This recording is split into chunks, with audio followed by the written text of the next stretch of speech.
My name is Dave Buchanan. I'm the Director of Massachusetts Programs at Civics. And our session today, as you all know, is focused on the needs of administrators. So the title here says it all, Making Civics Happen K-12, the Administrator's View. That'll be the focus for the next hour here. My role really is, I do represent iCivics and have been with iCivics for a couple of years. Was a former teacher for many years, social studies teacher at the high school level, and worked for many years at the Department of Elementary and Secondary Education, where I actually led the revision of the latest framework. I'm here, and my role is as a representative of the Mass Civic Learning Coalition, and we'll talk about that in just a moment.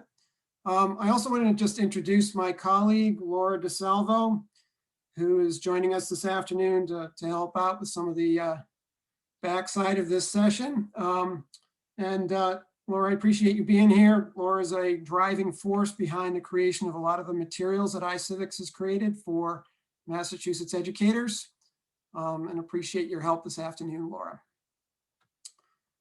So just a couple of housekeeping details here about this Zoom session. We are going to record this session this afternoon and be posting it on our website for reference later on by you and by others, so be aware of that. We're going to ask that you please stay on mute unless we invite you to speak otherwise. You're certainly very much encouraged to participate through the chat and through any of the icons that are available through this as well. We will be collecting your questions in the course of the session and coming back to those at the end to do a Q&A. So feel free to ask questions along the way and add comments as well. That's fine.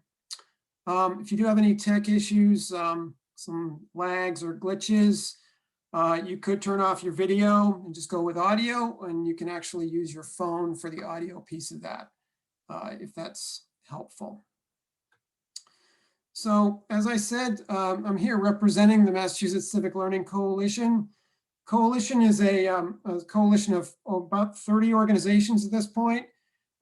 It came together about almost 4 years ago now, primarily to advocate for improved civic education in the state.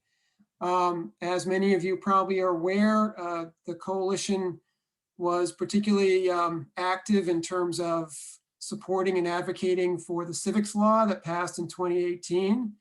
And a number of the participants and members of the organization were very active in the revision of the history framework that we now refer to as the Mass History and Social Studies Curriculum Framework of 2018.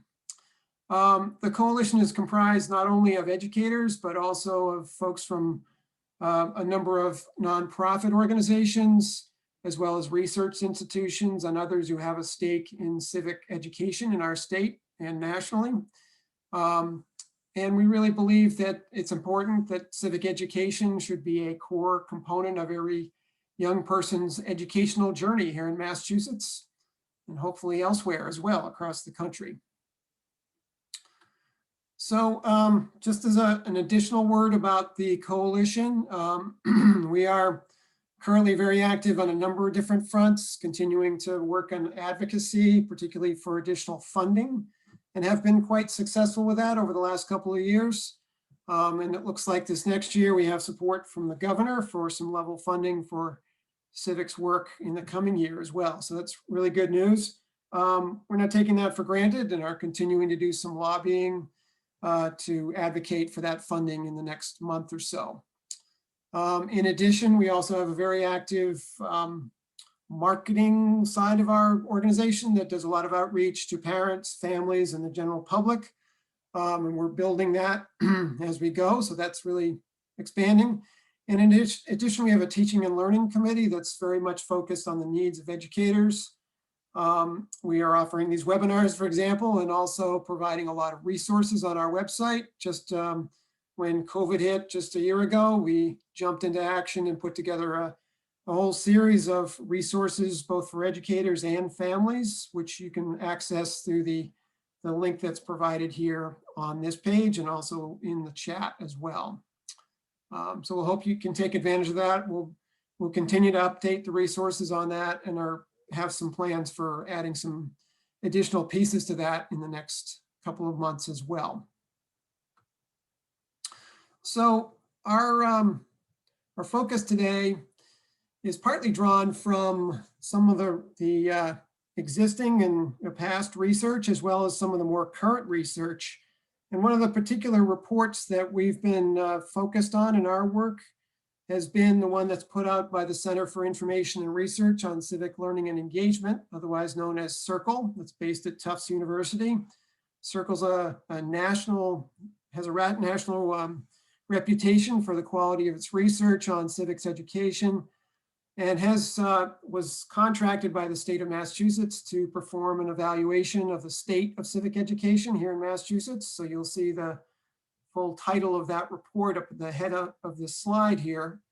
And in that report, there are many findings to it, as well as a number of recommendations. And just very briefly, some of those recommendations are around really the need to make sure they were providing equitable implementation of civic education, and really paying attention to the needs of high needs districts, particularly because there's still inequities in access to civic education and resources and training in those districts.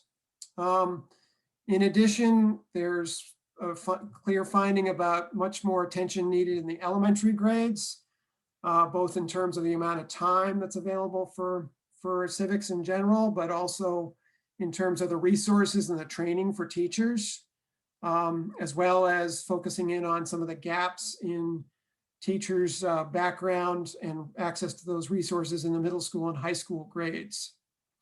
Another finding and a recommendation that came out of it is really the need to support administrators much more than we are right now. Administrators are stretched thin, as many of you can attest, and those of you being administrators on this session this afternoon, and that there's really a need for some additional professional training for administrators about the particular requirements and some of the best practices in civic teaching and learning.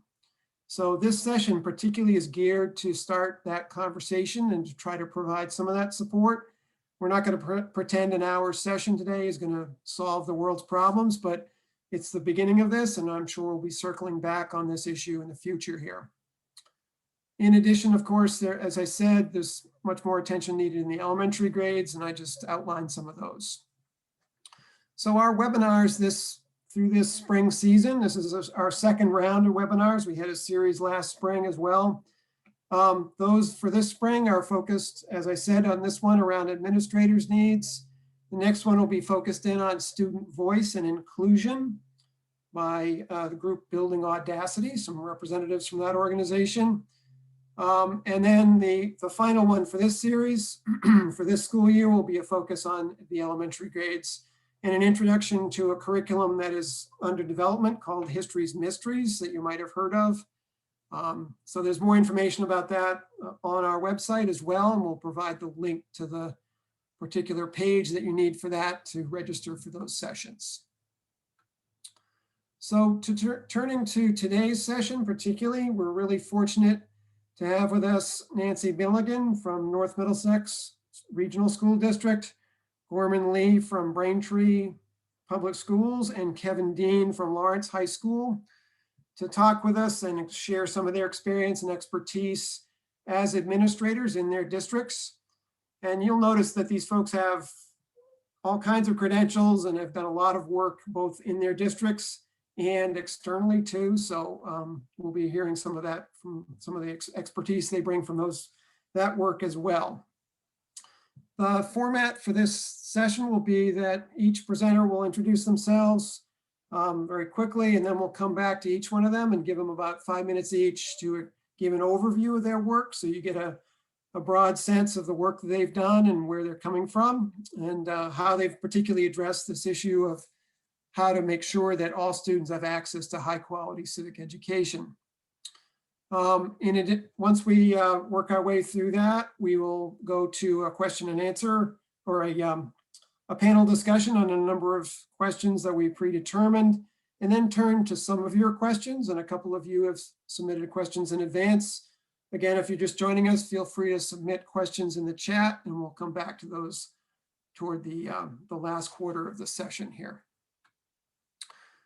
So I'm going to ask each of our presenters today to give a brief introduction of themselves, a little bit about what their current role is, their district, perhaps a little bit about the circumstances in their district, and then how they came to be where they are, what path they've taken to be where they are at this point.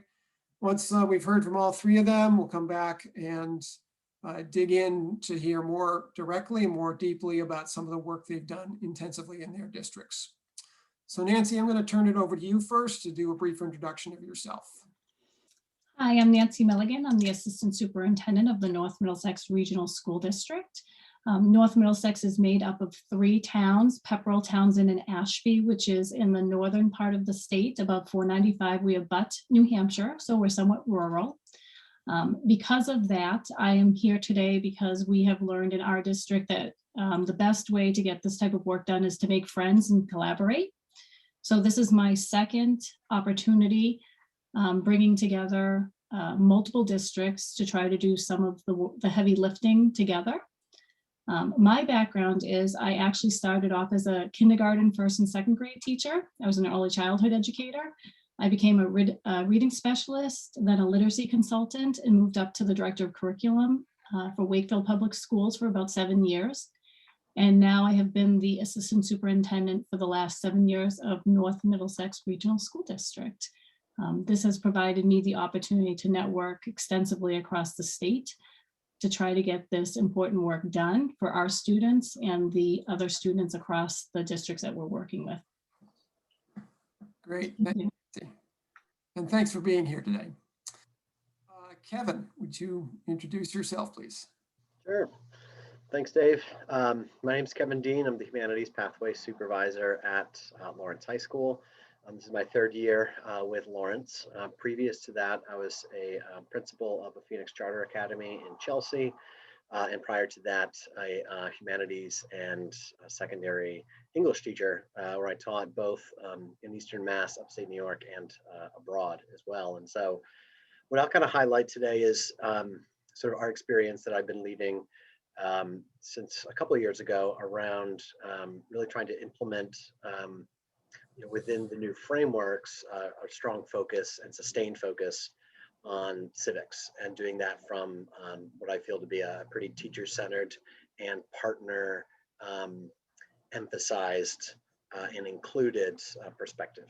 So great to be here and looking forward to the conversation. Great. Thank you, Kevin. And again, thanks for joining us. And Gorman. So good afternoon, everyone. Happy St. Patrick's Day. Happy Evacuation Day. I am the K-12 Director of Social Studies for the Braintree Public Schools. I've been doing this since 2007. Prior to that, I was a middle school social studies teacher. I taught grade 8, U.S. history, American government, and civics in Medford. And then I kind of worked my way through becoming a coordinator for social studies for the district before coming over to Braintree. I served on the Massachusetts History and Social Science Curriculum Frameworks back in 2001 for the 2003 frameworks, and then again just recently for the 2018. And I've been a member of the Massachusetts Council for the Social Studies. I was a past president back in 2014. I'm now coordinating professional development programs for social studies educators K-12. And what I'll be talking a little bit more later is focusing on emphasizing civics education at the elementary level, and as to serve as a foundation for secondary at the middle and high school. So I look forward to this conversation and welcome. Thank you. Great, thank you, Gorman. All right, so I'm going to turn it over to Nancy here to give us an overview of her work. Nancy, you and I met many years ago at this point, training for understanding by design, and you've really taken that ball and really run with it over the years. It's really impressive to see the work that you've done with not only your own district, but many, many districts. So I think you're going to explain some about the cross-district history mapping project Mhm. that you've been working with and the role of UBD in that work. And I'm just going to turn it over to you to Sure. some further about that. Thank you. As you can see on the slide deck, that we currently have 25 districts that are part of our consortium. Our furthest district west is Abbey Kelly, and we go all the way out to Rockport. So we are very inclusive. We will take any friends that want to do the work with us, because one of our favorite mottos is work smarter, not harder. Like I said, North Middlesex is rural. So when the new frameworks came about in 2018, at that time working with Michelle Ryan, we decided to take the concept that we had used for some cross-district science work and start to ask surrounding districts whether or not they wanted to come together to try to look at the standards, unpack the standards, look at the shifts in the standards, look at the new civics requirement, and do it together across districts. My district is small when you look at the number of teachers that would be part of this work. And the frameworks are just too all-encompassing to try to unpack and to do the heavy lifting together. So we have found that working across districts helps to support a teacher's professional development as they now get to work with other teachers that might have different mindset, different resources. And the nice part about cross-district work is that you can't fall back on anything your district has purchased for you. You actually have to go into the frameworks and really look at what the frameworks are asking of you. So we started this work back in September of 2018. At that time, we decided that we were going to prioritize our work, looking at the priorities of emphasizing civics education, and also deepening the understanding for our teachers around the content frameworks. With that, we spent a lot of time looking at the criteria, making sure that we understood the rigor, the clarity, and the coherence of the frameworks so that we could do the best possible job of unpacking this work together for our students. When you look across the 25 districts, it's interesting because we are actually impacting 92,393 students doing the work together like this. So my district of only 3,000 students, this is exponential work for all of us. So once we established what the logistics was going to be, we meet 3 times a year for full days, and we do a Summit Institute every year. So up until this point, we have had 12 meetings, 12 full days together. To get 12 full days within a district for just history conversations you just don't have that time. So it's important that the districts can prioritize giving a few teachers to this work across many districts to bring this all back to all of our students. We also found that to do this work well, we needed partners in the field that we could rely on to help our teachers really think deeply about the rigor, clarity, and coherence. We've partnered with iCivics to help out with professional development in grades 3, 5, and 8. And we've also partnered with the Democratic Knowledge Project out of Harvard to work with our high school teachers. The understanding is that by going deeper with some of the teachers to bring back that information to the work, we can get better conversations across our teacher teams in less time because we have everyone sharing the load.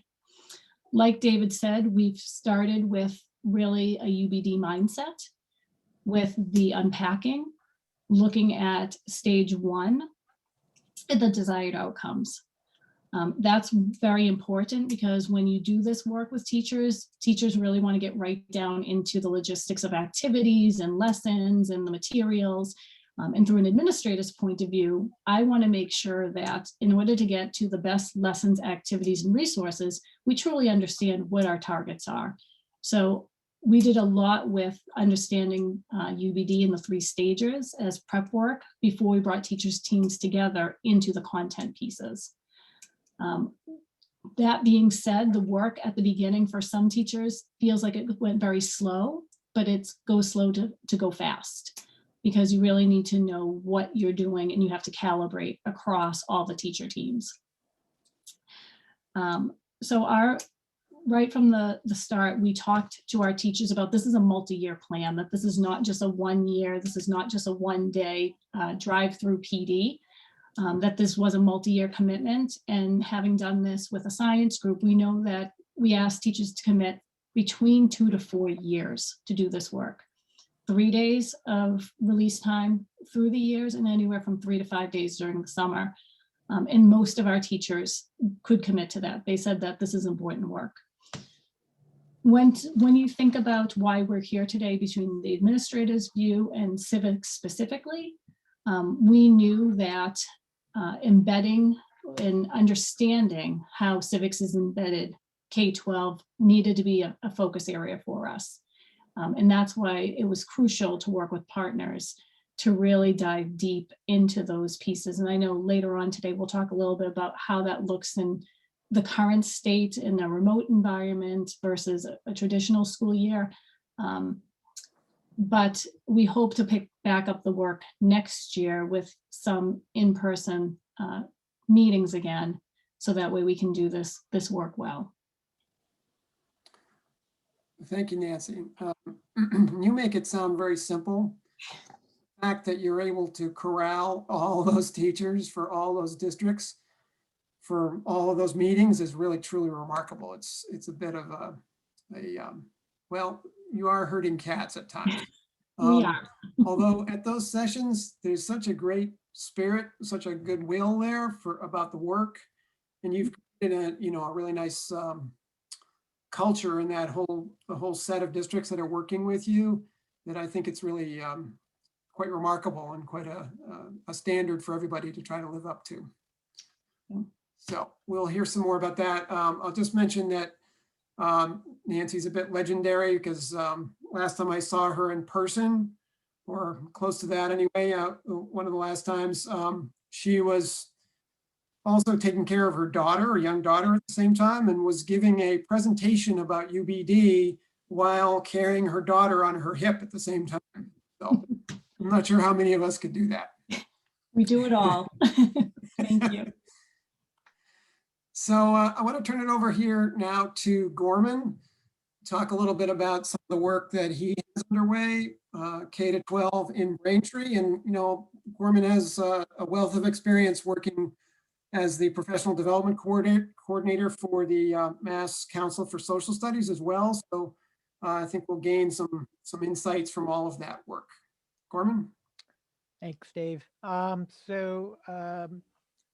In my capacity as a K-12 director of social studies, I think one of the benefits of being K-12 is I'm able to see at a macro level to kind of see what's happening at the elementary and how that can impact secondary level learning. Having been in Medford, I was more of a secondary. I was more like 6 through 12. So it was always difficult, or it was really a challenge to really kind of have that constant communication with the elementary principals, because usually the elementary principals are the curriculum leaders. And we had maybe 5, 6 different buildings, and they are all in different directions. And so having all of the elementary schools feeding into the middle schools, there were some of those challenges because you notice a couple of gaps and then just trying to make sure that every student was on the same page in their first couple of years at middle school. So being a K-12 director in this district, I had a little bit more communication with the elementary teachers, and I wanted to ensure that there was a level of consistency across the district. And so one of the things that I was able to put together over the years was to kind of build a K-12 scope and sequence. And with the civics focus, with the, leading to the 2018 curriculum framework, I was able to, get a little head start in trying to provide professional development but also resources for elementary teachers, because I did notice, the first years in Braintree that, um, you know, so there's how many buildings we have? I think we have six, um, six elementary schools in Braintree. And again, as I started, they were pretty much all over the map. So it took me a couple of years to get all of the buildings to pretty much follow along with the same path, so that when students enter middle school, there's a little bit more consistency across the grade. So starting around 2016, 2017, I started trying to push a little bit more with a civics emphasis in each of the grade levels. And sometimes it was always, I always get the question is, how can we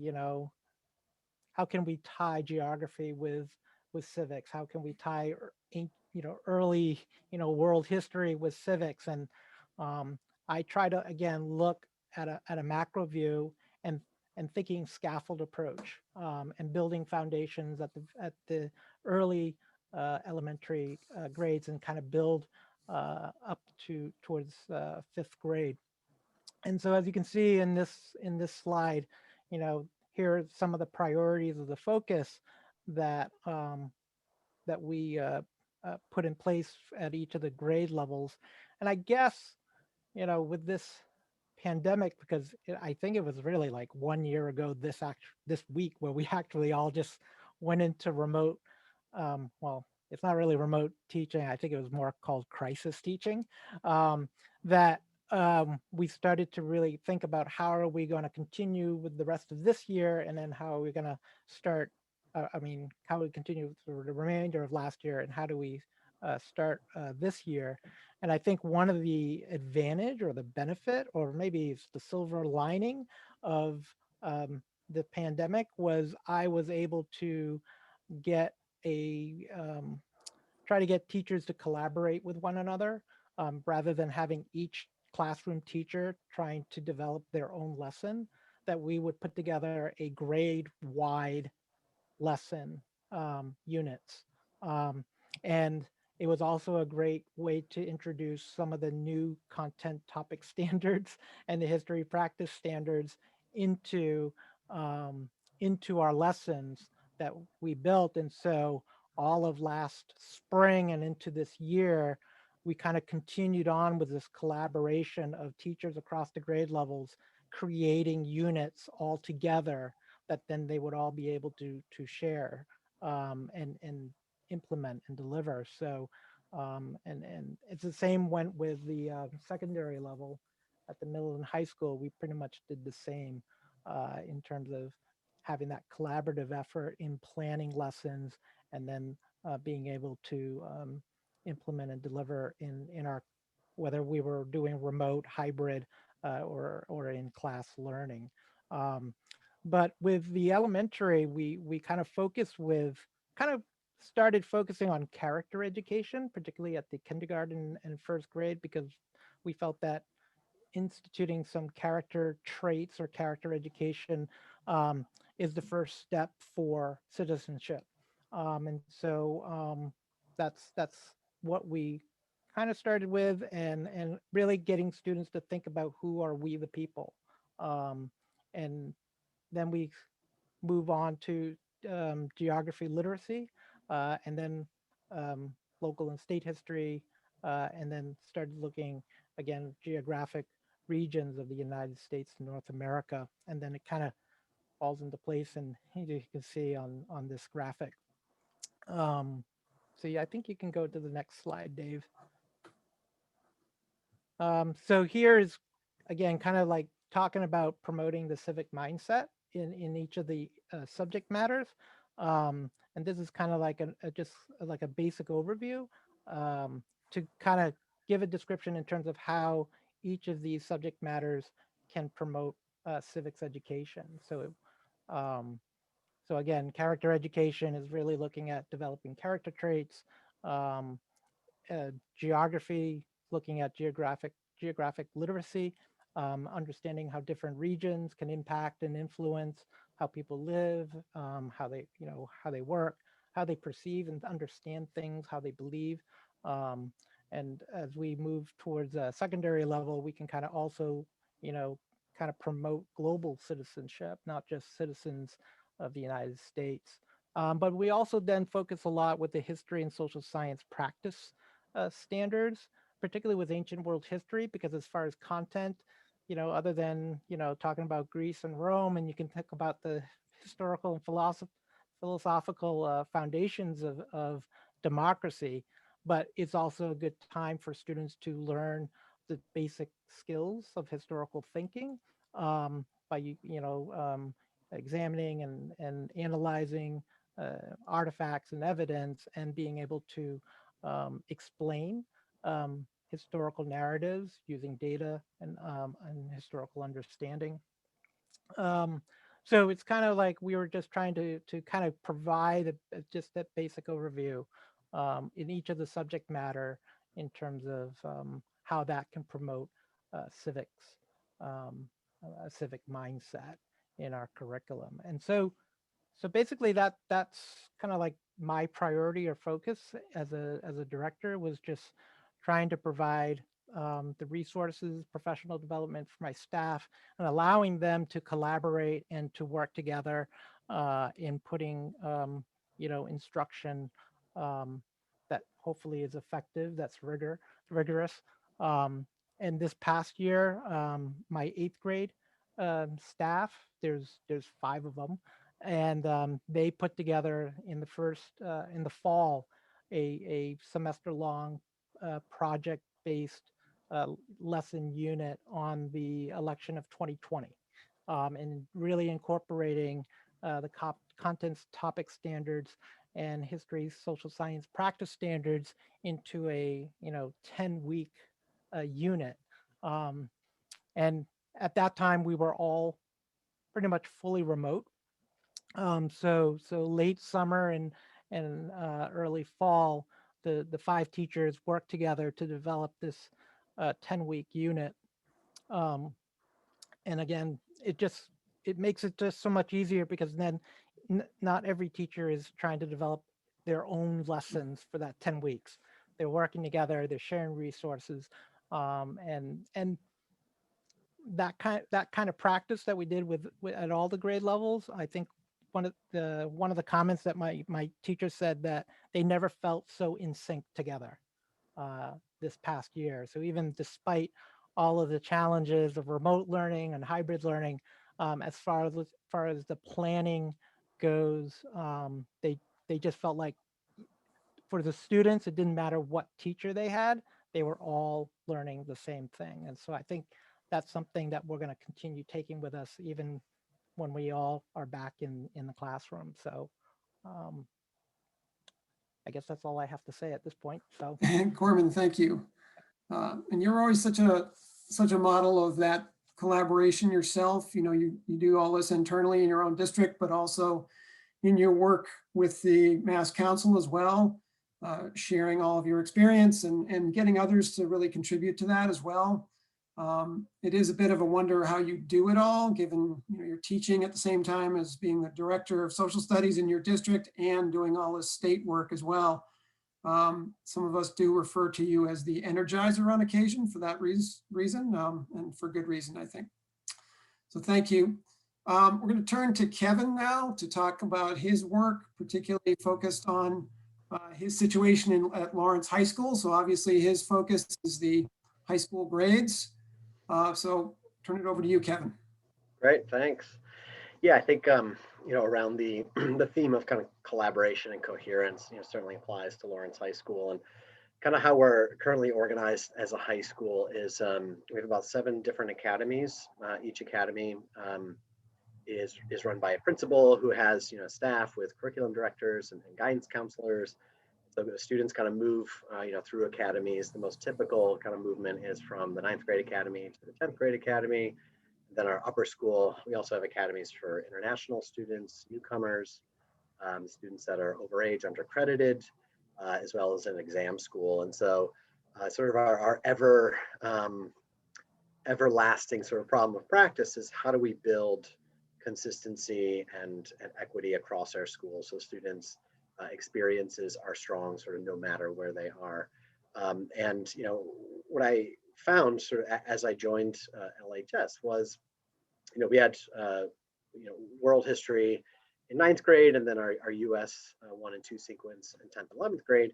But the teachers that were teaching the curriculum, reviewing student work, really never had a chance to kind of effectively really talk to each other. And so in a major way, they're kind of existing in silos.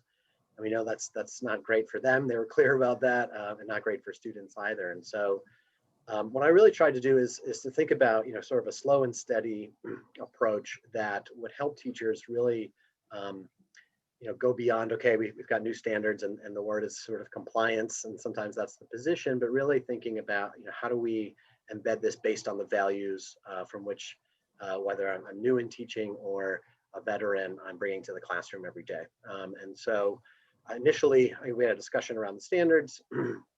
And some of the DESE materials are really, really helpful in terms of kind of thinking of sort of the 3 guiding principles. And then we really dove into the practice standards, especially those that are connecting most clearly to civics.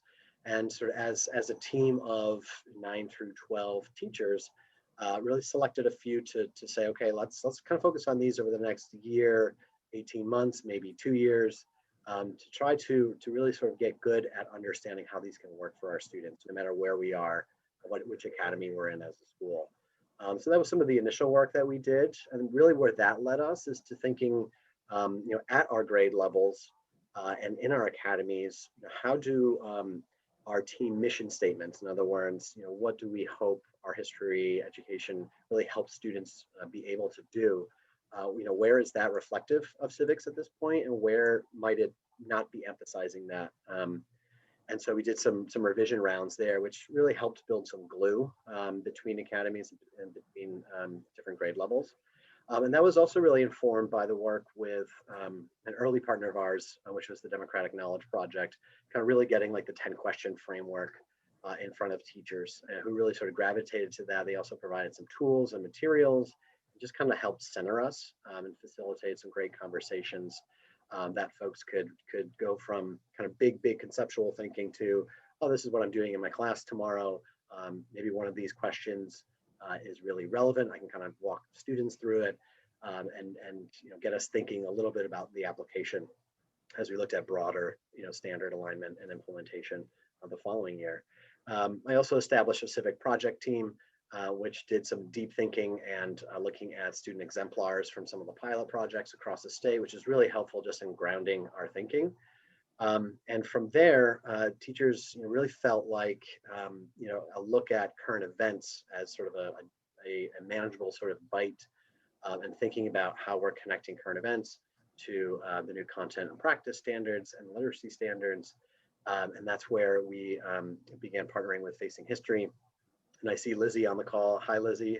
Shout out to you and your team. You've been awesome the last couple of years with us. And so the Fostering Civil Discourse opportunity was a PD series that was really helping our teachers think about how do we use instructional strategies kind of consistently to develop classrooms that are, student voices are at the center, where teachers are facilitating, courageous conversation, as well as working through some of our own approaches and ideas and biases around identity, who our students are, what they can and can't do in the classroom, and the power of civics to build community as well as raise the rigor in our curriculum. And so we did a little bit of curriculum revision kind of going into the summer and into this year, thinking about kind of centering all that learning that we just did in ways that are going to make sense and teachers feel confident in implementing. And then we move forward with the Civics Learning Grant through DESE, identifying Facing History as our partner there, as well as MUN, which has been a long-term partner with the high school for our 9th graders specifically. And then as we look towards the next step of implementation, really thinking about the connection between literacy and civics as a critical component and often overlooked. And so that's something that we're thinking about, sort of our next stage of PD is going to help teachers do that hopefully well. you want to go to the next slide, Dave. And just a couple of our partners. I mentioned the Democratic Knowledge Project. So, providing materials, project examples, and exemplars were outstanding. We were also able to send a couple teachers to a summer sort of conference where they were able to talk with some of the folks piloting some of the civics projects, which was great. They brought that back to their teams. Facing History and ourselves, again, the fostering civil discourse. And we also, through the civics grant, identified scope of learning, which we termed sort of our lead learners in civics, which is a stipended year-long position where a member from each sort of grade level in each academy is able to really spend some focused time sort of in small group contexts and sort of their leadership coaching work with Facing History, as well as either electing or attending some of the Facing History seminars. And we also worked with Facing History to develop a PD series for teachers this year. Again, kind of going back to civics and current events and how we can best sort of leverage those, prepare for current events that none of us maybe would have expected to happen this last year, and how do we sort of set the stage through strong classroom communities to sort of react and respond in ways that are empowering for students. And then with Model UN, continuing our work there, and also thinking about how our ninth graders' experience with Model UN can be shaped a little more into sort of a springboard for their work in the civics project. And so the Model UN project this year was about clean water access, which students sort of then extended to looking at more local issues around health and access and environmental justice. And so that was sort of a nice segue for students who will be carrying that into next year, where they do more formally the student-led civics project. And then, the last slide is just some of our emerging focus. And so again, focusing on literacy, as well as deepening our understanding of civics, as well as thinking about for students who are either new to the country or have interrupted formal ed, but who might not share similar backgrounds in understanding sort of the American system and American history. How do we help them access rigorous and relevant curriculum materials and not miss a beat there? Also extending and refining partnerships, including really looking at community-based organizations in Lawrence as partners in our student-led civic project work. So we can do as much application of that locally, and students can really interact with local officials, nonprofit leaders, each other, families, and really see their work have a tangible impact in the community. The district is also forming a K-12 history and social science team to vet and recommend some materials and resources really under the broad umbrella of culturally responsive materials. And so that being kind of our guidance, as well as a place where we could do a little more on grade 8 through 12 alignment and even earlier than that. Great, thank you, Kevin. I know when I heard you present about a month ago, you talked a good bit about some of the work you've done in connecting with local organizations. So maybe we can circle back to that in this next question. I'm gonna condense a couple of questions because you folks have really covered a lot of ground in your presentations already.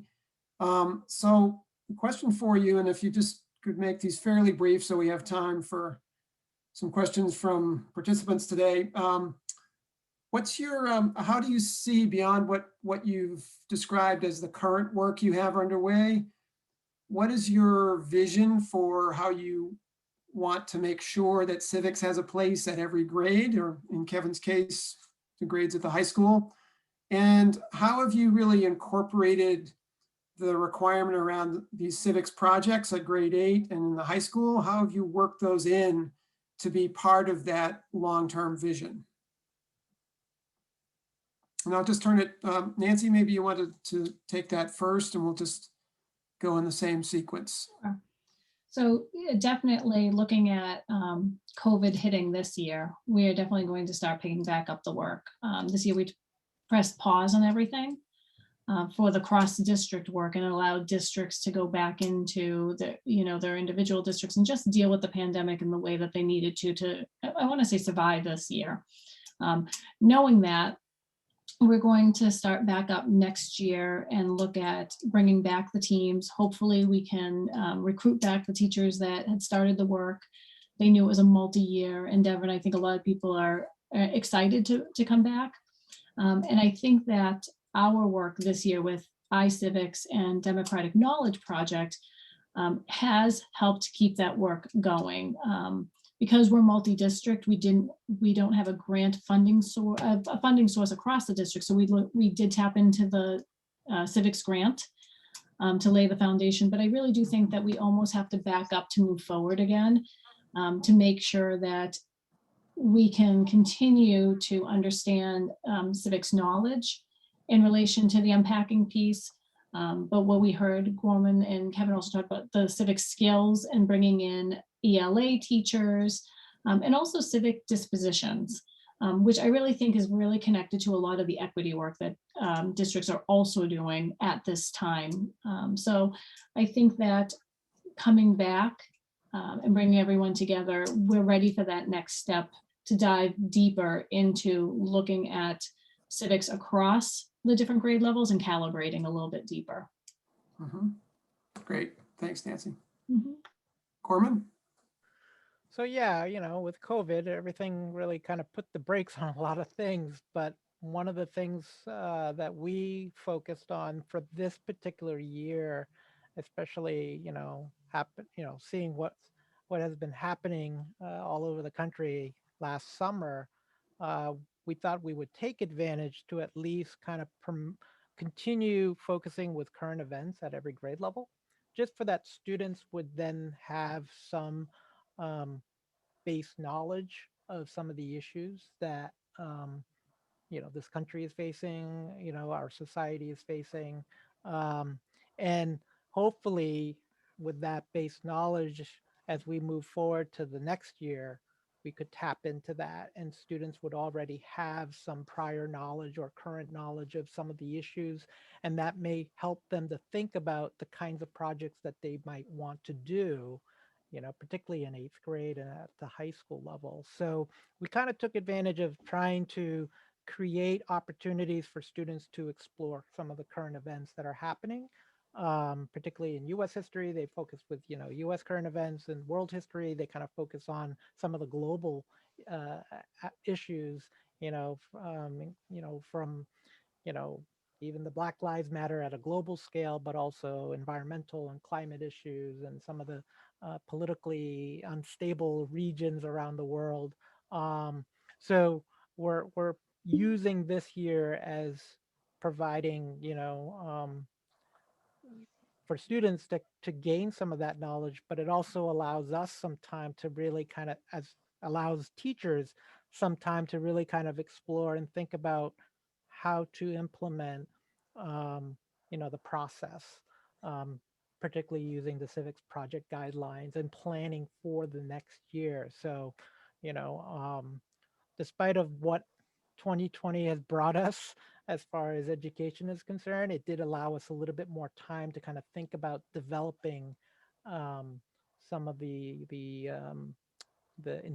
instructional piece, and thinking about planning how do we incorporate you know um, students to be learning this process while at the same time trying to learn the current curriculum. um, and it also provided this year teachers that experience of collaboration, of planning lessons, and implementing shared or open source um, lessons that they've developed. So I see some of the benefits of this year leading into next year. And the other conversation that we started to have is the scaffolding, for particularly for the eighth grade, um,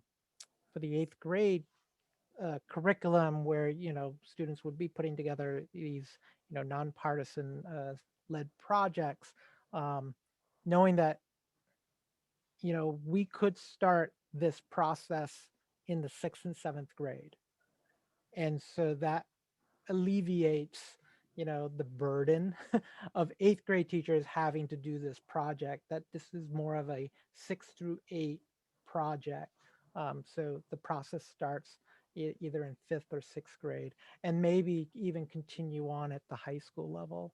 As far as the question about, at the elementary level, and ensuring to make sure that we have civics, again, one of the benefits of being a K-12 director is that I can kind of make sure, ensure that there is time allotted from kindergarten through grade 5, that social studies um, curriculum is being implemented and delivered.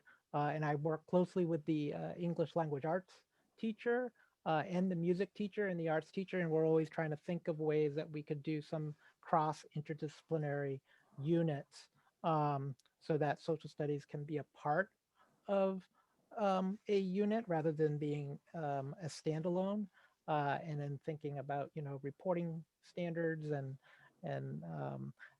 and I'm also trying to kind of just articulate that a social studies education will improve students' academic performance in ELA and math.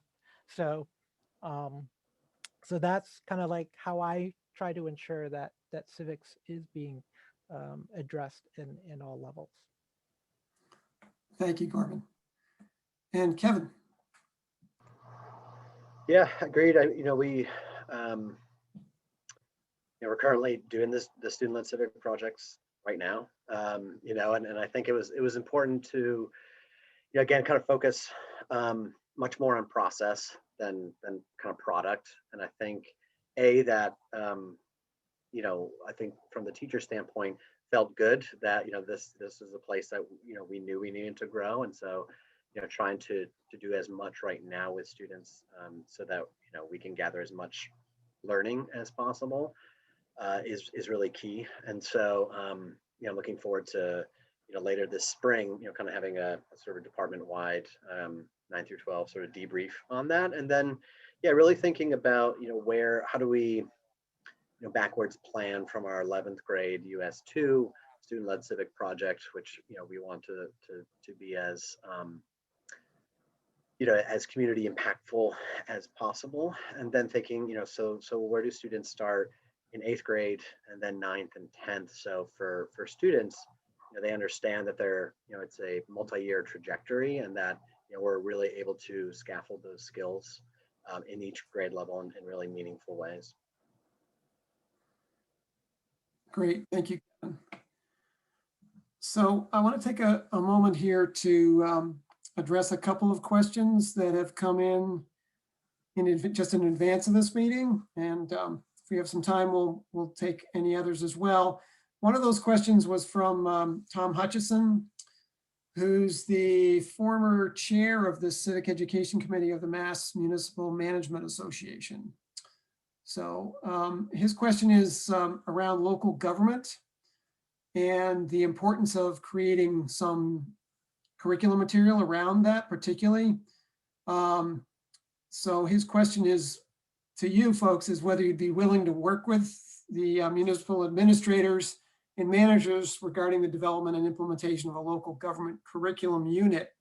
I've had a little exchange with Tom since then and explained a little bit about some support we could provide for that. So I don't think you folks need to necessarily address how you would do that personally, but if you want to speak to a little bit about how you've addressed the local level of civic education in your work, that would be helpful.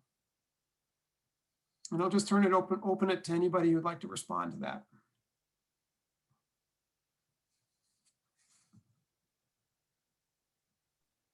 Yeah, I'll talk a little bit. I came into Braintree in 2007, and it was the year that Braintree town government changed.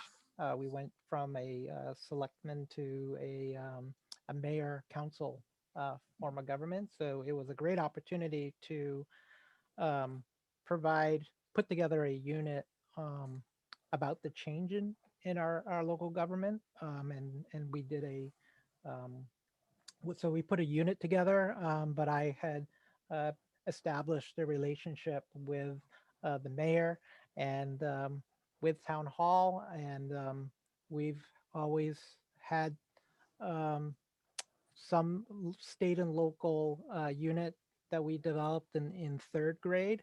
And then we had our annual trip, third graders and fifth graders visiting town hall and a few other local sites, historical sites, on a beautiful, well, some years it's been raining day in May, but obviously we weren't able to do that last year, but we were able to do some virtual um, uh, programs for our third and fifth graders.